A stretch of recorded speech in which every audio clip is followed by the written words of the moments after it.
DSK medical tutor पे आप सभी का स्वागत है। आज हम बात करने वाले हैं एलियो सिस्टम एंड आरएच सिस्टम। उससे पहले बात कर लेते हैं ब्लड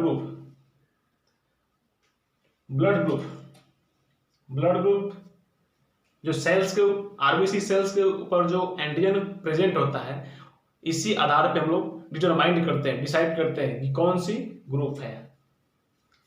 तो सेल सरफेस पे जो एंटीजन प्रेजेंट होता है उसके हिसाब से ब्लड ग्रुप का डिटरमाइंड होता है, जबकि ठीक उसी के अगेंस्ट में सीरा में एंटीबॉडी प्रेजेंट होता है। तो ए ब्लड ग्रुप पे बी एंटीबॉडी प्रेजेंट होगा सीरा में, बी ब्लड ग्रुप है तो उसका सीरा में ए एंटीबॉडी प्रेजेंट होगा। ए बी पॉजिटिव हो तो उसके सीरा में कोई भी एंटीबॉडी नहीं होगा, जबकि ओ ग्रुप ओ पॉजिटिव हो तो इसके सीरा में antibody A and be present होगा। चलिए बात करते हैं एलियो सिस्टम कब डिस्कवर हुआ था, कब खोज हुआ था। एलियो system discovered in 1900 by Landsteiner. 1900 में इसकी खोज हुई थी और खोज किसने किया था? लैंडस्टीनर ने। बात करें Rh system, Rh system discovered in 1940 by Landsteiner and Wiener ने। 1940 में आरएच सिस्टम का जो डिस्कवर हुआ था, खोज हुआ था। ऐसा क्यों हुआ था? सेकेंड वर्ल्ड वॉर, इसकी द्वितीय विश्व युद्ध के दौरान इसकी खोज हुई थी। क्यों खोज हुई थी, क्या जरूरत पड़ी थी? जब युद्ध में जब बहुत सारे जो सैनिक जो मर रहे थे या घायल हो रहे थे और उनकी जो ब्लड की रिक्वायरमेंट थी, तो ग्रुपिंग के हिसाब से सभी का ब्लड ट्रांसफ्यूज किया जा रहा था। तो उसमें बहुत सारे ऐसे पेशेंट, ऐसे केस देखने को मिला जिसका ब्लड ग्रुप सेम था, लेकिन फिर भी वो पेशेंट डेथ हो रहा था, मर रहा था, उसके अंदर कुछ तो हो रहा था। तो उसी दौरान एक सर्च किया गया और उस सर्च के दौरान पाया गया कि उसके अंदर बहुत सारे पॉजिटिव है और बहुत सारे नेगेटिव है, और उसका नाम दिया गया आरएच सिस्टम। तो इससे पहले बात करेंगे एंटीजन डेवलप कैसे हुआ, एंटीजन हमारे आरबीसी में डेवलप कैसे होता है, उसकी स्टेज क्या है। फिर बात करेंगे आरएच एंटीजन के बारे में और आरएच एंटीजन डेवलप कैसे हुआ। तो यहाँ पे दो टर्म है, एक है एलियो सिस्टम और एक है आरएच सिस्टम। तो हम इस दोनों सिस्टम के बारे में मालूम करेंगे और जानेंगे डिटेल्स में। देखिए, बात करें कि आरबीसी के सेल्स पे एंटीजन डेवलप कैसे होता है। चलिए, क्योंकि आरबीसी के अंदर न्यूक्लियस नहीं होता है, लेकिन उससे पहले का जो डेवलपिंग स्टेज होता है वहां पे न्यूक्लियस होता है। ये रहा आपका एरिथ्रोब्लास्ट सेल,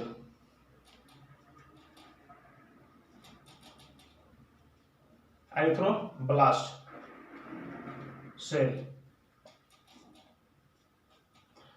देखिए, इसके अंदर न्यूक्लियस है, न्यूक्लियस के अंदर एक जीन है क्रोमोसोम 19, इसका जो जीन लोकस है 19, यहां से एक एंजाइम प्रोड्यूस होता है, उसका नाम है फुकोज ट्रांसफरेज। अब फुकोज ट्रांसफरेज सिंपल शुगर के साथ सिंपल शुगर को अटैच करके एक ट्रांसफर कहां पे होता है? सेल सरफेस पे। यहां पे क्या है? ओलिगोसैकेराइड है। अब फुकोज ट्रांसफरेज जो सिंपल जो शुगर है उसके साथ मिलकर यहाँ पे ओलिगोसैकेराइड के साथ कंबाइन होकर के एक एंटीजन बनाता है, जिसे बोलते हैं एच एंटीजन, राइट। अब देखिए, इसमें जब जो ब्लड ग्रुप ए होता है उसमें ए एंटीजन होता है, तो उसमें डेवलप कैसे होता है?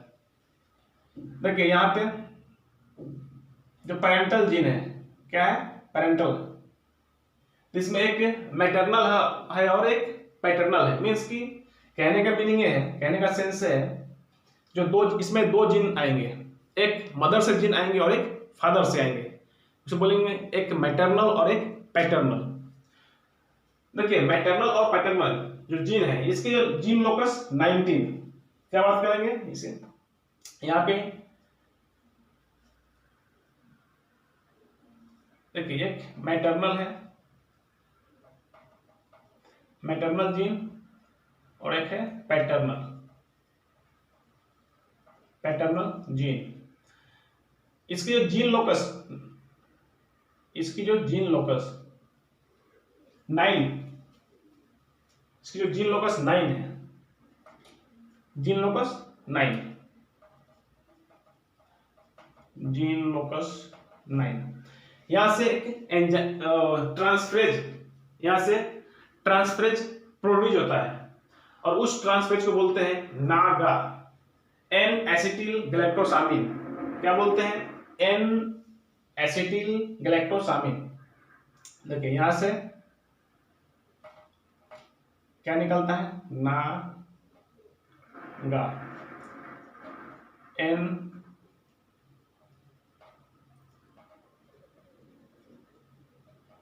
एसिटिल गैलेक्टोसामिन।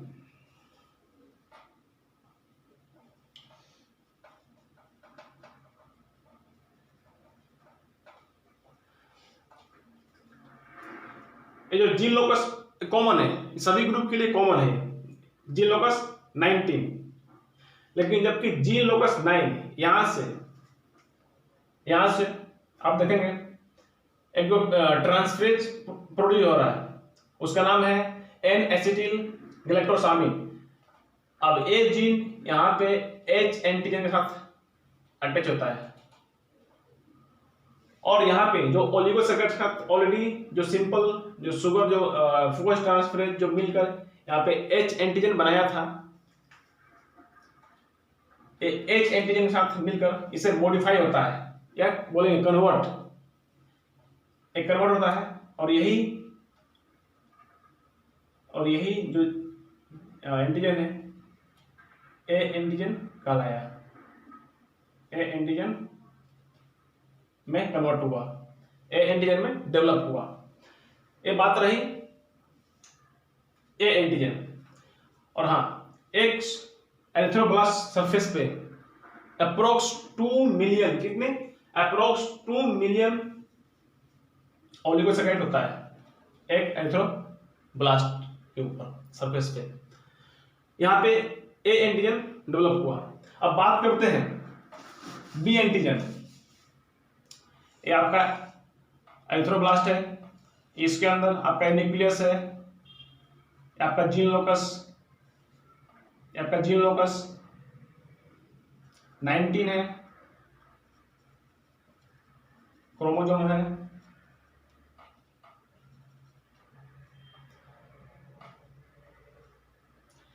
यहाँ पे पैटर्नल और एक मैटरनल जीन है। इसकी जीन लोकस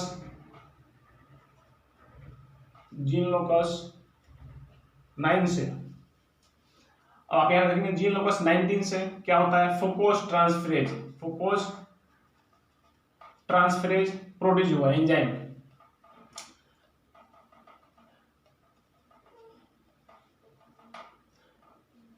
यहाँ पे ओलिगोसैकेराइड है, ये फुकोज ट्रांसफरेज क्या किया, सिंपल शुगर के साथ मिलकर ये ओलिगोसैकेराइड है,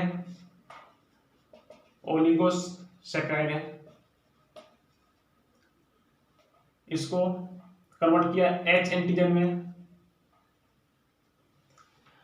अब यहां से जो जीन लोकस 9, जो पैटर्नल और मैटरनल जो जीन है, पैटर्नल एंड मैटरनल जीन है, यहां से एक ट्रांसफरेज प्रोड्यूस होता है और उस ट्रांसफरेज को बोलते हैं गैलेक्टोज।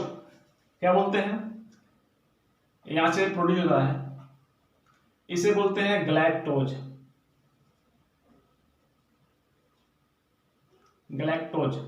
अब ये ट्रांसफरेज अब H एंटीजन के साथ मिलकर ये क्या करेगा, इसे B में कन्वर्ट करेगा। क्या करेगा, B में कन्वर्ट करेगा और ये B एंटीजन कहलाएगा। इसमें हो सकता है पैटर्नल और मैटरनल दोनों जीन एक्टिव हो, या फिर इसमें से कोई एक जीन एक्टिव हो। जिस तरह यहां भी देखेंगे एंटीजन ए में हो सकता है इसका दोनों जीन एक्टिव हो, या फिर दोनों में से एक जीन एक्टिव हो। और यहाँ पे नागा प्रोड्यूस किया और बी एंटीजन में यहाँ पे गैलेक्टोज प्रोड्यूस किया, जिस कारण बी में कन्वर्ट किया, बी एंटीजन में कन्वर्ट किया, या फिर एच एंटीजन को मॉडिफाई कर बी में कन्वर्ट किया। ये बात हुई आपका बी एंटीजन में। ठीक इसी तरह अगर बात करें ए बी एंटीजन, तो उसमें ए बी में क्या होगा,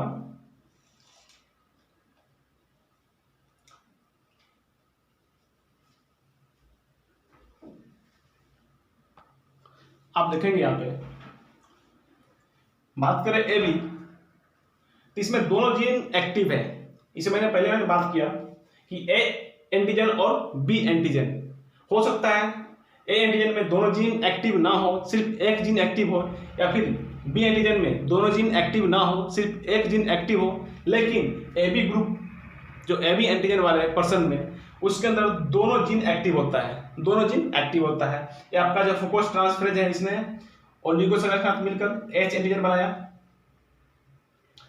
अब बात करें पैटर्नल और मैटरनल जीन की बात करें, तो यहाँ पे एक जीन ने नागा means N acetyl galactosamine produce किया, और जो दूसरा जीन है गैलेक्टोज प्रोड्यूस किया। मीन्स कि एक gene Naga means A antigen develop किया, जबकि जो दूसरा जीन है गैलेक्टोज प्रोड्यूस किया, और एक गैलेक्टोज बी एंटीजन डेवलप किया। समझ गया? तो इस ग्रुप ऐसे जीन वाले ए बी एंटीजन कहलाया। इसमें दोनों जीन एक्टिव है और दोनों जीन अलग अलग जो ट्रांसफरेज प्रोड्यूस कर रहा है, एक नागा प्रोड्यूस कर रहा है और एक गैलेक्टोज। तो एक जीन एक एंटीजन डेवलप कर रहा है और दूसरा जीन बी एंटीजन डेवलप कर रहा है, जिस कारण इसमें दोनों एंटीजन डेवलप हुआ और एक ए बी ग्रुप कहलाया। कौन सा? ए बी ग्रुप कहलाया।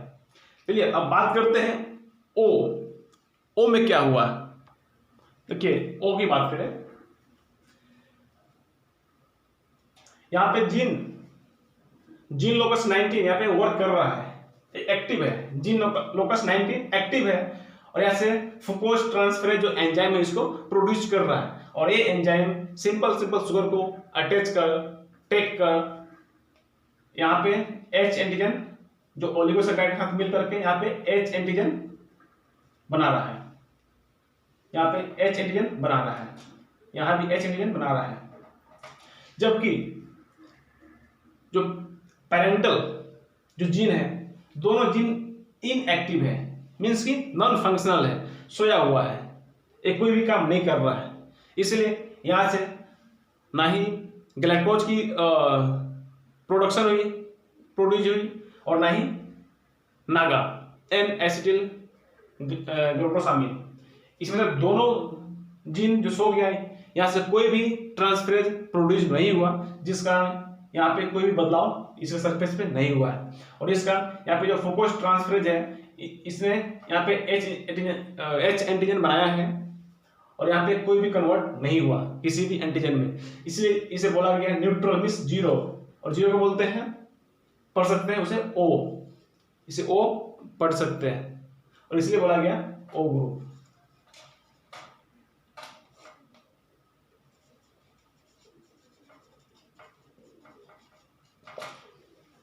आप समझ गए एबीओ सिस्टम।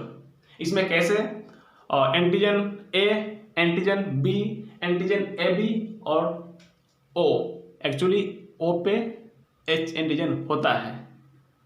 तो किस तरह यहाँ पे एबीओ डेवलप हुआ। अब बात करेंगे आरएच सिस्टम। अब बात करते हैं आरएच सिस्टम। इस पे पहले सबसे पहले एक्सपेरिमेंट हुआ मंकी का आरबीसी रैबिट और गिनिया पिग में ट्रांसफर किया गया। इसमें आरबीसी, ये जो मंकी का आरबीसी गिनिया पिग में ट्रांसफर किया गया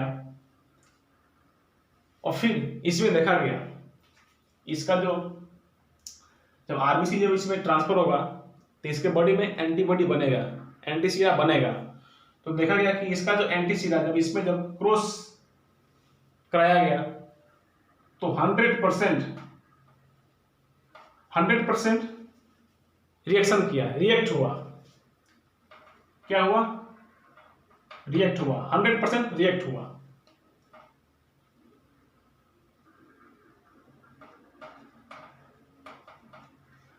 मीन्स कि मंकी का जो आरबीसी रैबिट में या गिनिया पिग में जब इंजेक्ट किया गया तो इसके बॉडी में जो एंटीसीरा बना, एंटीबॉडी बना, ये एंटीबॉडी या एंटीसीरा फिर वापस मंकी का जो रेस्ट सेल्स था, आरबीसी था, उसके साथ रिएक्ट कराया गया और ये 100% रिएक्ट हुआ। मीन्स कि 100% जो बोलते हैं एग्लूटिनेट हुआ। और ऐसे करीब 100 मंकी के साथ रिएक्शन कराया गया। 100 मीन्स कि जो रैबिट का जो सिरा था वो सिरा से करीब 100 मंकी के जो आरबीसी था उसके साथ रिएक्ट कराया गया और सभी के सभी जो मंकी में जो सभी के सभी जो रेड सेल था मंकी का, सबका रिएक्शन हुआ। ठीक इसी तरह जो रैबिट का जो एंटीसीरा था ह्यूमन मीन्स कि इंसान पे जो इंसान का जो रेड सेल्स था उसके साथ रिएक्शन कराया गया। इसमें जो 85% जो वाइट कहे तो यूरोपियन कंट्री, वाइट गोरे लोग इंग्लिश में अमेरिका, उस पर 85% मीन्स 85% जो पब्लिक पॉपुलेशन में ये रिएक्ट हुआ, जबकि जो 15% पब्लिक में ये रिएक्ट नहीं हुआ, नॉन रिएक्ट, इसमें रिएक्ट हुआ। इसे बोला गया RH पॉजिटिव, क्योंकि RH कहे तो RH का मीनिंग होता है मंकी, क्योंकि इसके बॉडी में, क्योंकि इसे बोला गया है जो आरबीसी के जो सेल्स के ऊपर जो था प्रेजेंट था, इसे बोला गया रिसस एंटीबॉडी एंटीजन। क्या बोला गया? Rhesus antigen. इसे बोल सकते हैं RHD रिसस एंटीडी बोल सकते हैं इसे। जो रिसस जो मंकी है, मंकी के जो सेल्स पे ये जो एंटीजन जो प्रेजेंट था, ठीक वही इंसान में 85% जो यूरोपियन कंट्री में जो पॉपुलेशन पर जो ट्रायल किया गया तो 85% पब्लिक में जो रिसस एंटीजन है यहाँ भी मिला। 85% पॉपुलेशन में RHD मिला। मीन्स कि 85% जो इस मंकी का जो एंटीजन है इससे मैच कर रहा था, जबकि जो 15% जो लोगों का जो एंटीजन था इससे मैच नहीं कर रहा था और इसे बोला गया RH नेगेटिव। इसे बोला गया RH नेगेटिव। अभी सोचिए, ये तो अच्छा हुआ, ये तो थैंक्स गॉड नहीं, और थैंक्स डॉक्टर। डॉक्टर को बोलेंगे थैंक्स, क्योंकि डॉक्टर ने इसे नाम दिया RH पॉजिटिव। डॉक्टर ने इसे मंकी पॉजिटिव नहीं बोला, क्योंकि ये तो मंकी का एंटीजन है। तो RH मीन्स रिसस और D मीन्स एंटीजन इसका है, तो डॉक्टर बोल सकता था रिसस मीन्स मंकी, एक मंकी की प्रजाति है, तो डॉक्टर इसे बोल सकते थे मंकी D। तो ये अच्छा हुआ कि सिर्फ RH पॉजिटिव और RH नेगेटिव बोला गया, वरना बोला जाता monkey D positive, monkey D negative, means monkey positive monkey negative. लेकिन अच्छा हुआ यहाँ पे सिर्फ शॉर्ट में बोला गया है RH positive and RH negative. चलिए जानते हैं कि RHD होता क्या है। ये तो जस्ट एक एक्सपेरिमेंट था और एक्सपेरिमेंट सक्सेसफुल रहा। अब जानते हैं RHD क्या है। पहले उसके बारे में बात करते हैं। RHD देखिए, बात करें RHD आपका एरिथ्रोब्लास्ट सेल है। यहां पे देखेंगे ये जो पेप्टाइड, प्रोटीन का पेप्टाइड जो क्रॉस हुआ है, एक 12 टाइप देखेंगे, 12, 6 आउटर एंड 6 इनर, इसे बोलेंगे एमिनो और इसे बोलेंगे कार्बोक्सिल। ये दोनों जो एमिनोज एंड कार्बोक्सिल दोनों इनर साइड है, इंट्रासेलुलर है, ये बहुत ही स्ट्रॉन्ग है, ये बहुत ही स्ट्रॉन्ग होता है। और इसका जो एपिटोप्स है, जो इसका जो एपिटोप्स है आउटर साइड देखेंगे, ये सीक्वेंस है प्रोटीन के जो पेप्टाइड का ये सीक्वेंस है, और सीक्वेंस का एक हिस्सा है ये।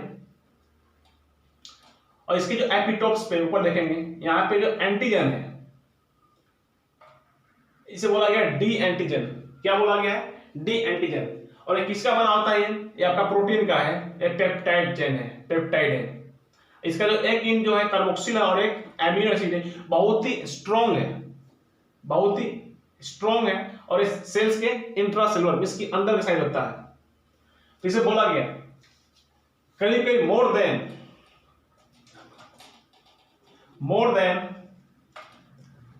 50, कितने? 50, more than 50 RH antigen discovered, while जबकि 5 एंटीजन इंपोर्टेंट आउट ऑफ 50। देखिए इसमें से करीब करीब 50 RH एंटीजन जो डिस्कवर्ड हुआ, उसमें से जो इंपोर्टेंट है, जो सबसे जो क्लिनिकली जो इंपोर्टेंट है, उसमें से सिर्फ 5 है। ये 5 एंटीजन जो है बहुत ही इंपोर्टेंट है और मेडिकल टर्म और क्लिनिकली। और इसमें जो 5 है वो कौन कौन सी है वो देखते हैं। जो पहला है उसे बोला गया है डी। क्या बोला गया है? D antigen. जो दूसरा है उसे बोला गया है सी कैपिटल और सी स्मॉल एंटीजन। और चौथा और पांचवा, तो चौथा है ई कैपिटल और ई स्मॉल एंटीजन। देखिए इसमें तो जो बात करें डी की, तो डी बहुत ही, the most common and strongly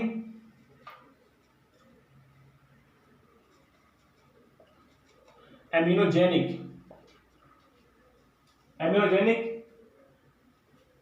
कहने का मतलब है जो डी है बहुत ही स्ट्रांगली है, बहुत ही स्ट्रांगली है और बहुत कॉमन है। मीन्स कहे तो इसमें 95% जो डी पाया जाता है, जबकि जो 5% में C capital C small E capital E small पाया जाता है। और क्या है, इसलिए स्पेशल सीक्वेंस में है, so it is special sequence of peptide chain. मैंने बोला था ये पेप्टाइड चेन के सीक्वेंस में ही है और ये बहुत ही पावरफुल है।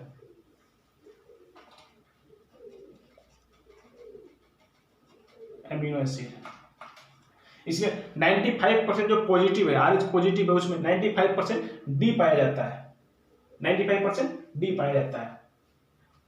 जबकि बात करें यहाँ पे एक सी और ई की बात करें तो हालांकि जो जीन है, जो दो जीन है, एक डी और एक सी ई, तो ये भी दो टाइप के जीन यहाँ पे पाया जाता है। यहाँ पे दो तरह के जीन पाया जाता है। एक है RH-D, इसे जीन बोला गया है, और एक बोला गया है RH-CE जीन बोला गया है। देखिए जो RH-CE जीन जो है वो आपको इस तरफ प्रोड्यूस करता है, और जो RH-D है वो आपको डी तरफ प्रोड्यूस करता है। समझ गए? और ये बहुत ही ऐसी नहीं है, ये बहुत ही इंपॉर्टेंट है, किसके हिसाब से एक क्वेश्चन इसमें आता है, और ये बहुत ही इंपॉर्टेंट है।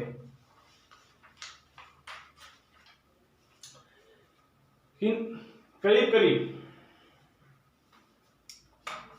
देखेंगे, करीब करीब जो अमेरिकन में देखेंगे, अमेरिकन व्हाइट में 85% पॉजिटिव एफ पाया जाता है, 85%। जबकि बात करें अमेरिकन ब्लैक की बात करें तो ये करीब करीब 95% पाया जाता है। अब बात करें अफ्रीकन ब्लैक की बात करें तो वहां पे 100% पाया जाता है पॉजिटिव, 100%। बात करें एशियन तो एशियन में एक करीब जिसकी जो है रेशियो है 99%। क्या है? 99% एशियन। यहाँ पे 99% जो पॉजिटिव पाया जाता है, RSD पाया जाता है, डी एंटीजन पाया जाता है। जबकि बात करें इंडियन तो यहाँ पे 93% पॉजिटिव पाया जाता है, रेशियो है 93%। तो आपने देखा कि किस तरह जो H एंटीजन डेवलप होता है, और इसमें H एंटीजन में total more than 50 RH antigen discover हुआ, उसमें से जो 5 है, इसमें जो सिर्फ 5 एंटीजन है बहुत ही इंपॉर्टेंट है। और 5 में कौन सा है? 5 में से भी जो डी एंटीजन करीब 95% पॉपुलेशन में पाया जाता है, और कैपिटल सी और स्मॉल सी, कैपिटल ई और स्मॉल ई करीब 5% है। तो आप जब ब्लड ग्रुप करते हो तो आप वहाँ देखोगे कि किसी पेशेंट में बहुत ही लेट क्लम्प आता है, बहुत ही लेट रिएक्शन होता है। तो उस कंडीशन में आप गेस कर सकते हो, या तो capital C, small C, capital E, small ई उसमें होगा। क्योंकि 95% केस में रिएक्शन उसका रैपिड होता है। यहाँ पे एक और क्वेश्चन आता है, ये तो प्रोटीन है, और हम सब जानते हैं प्रोटीन एंटीबॉडी जो होता है प्रोटीन का होता है। जबकि जो एंटीजन है, हमने बात किया एबियो सिस्टम, वहां पे क्या था? कार्बोहाइड्रेट्स था। तब आप बोल सकते हो जो एबियो सिस्टम में क्या होता है?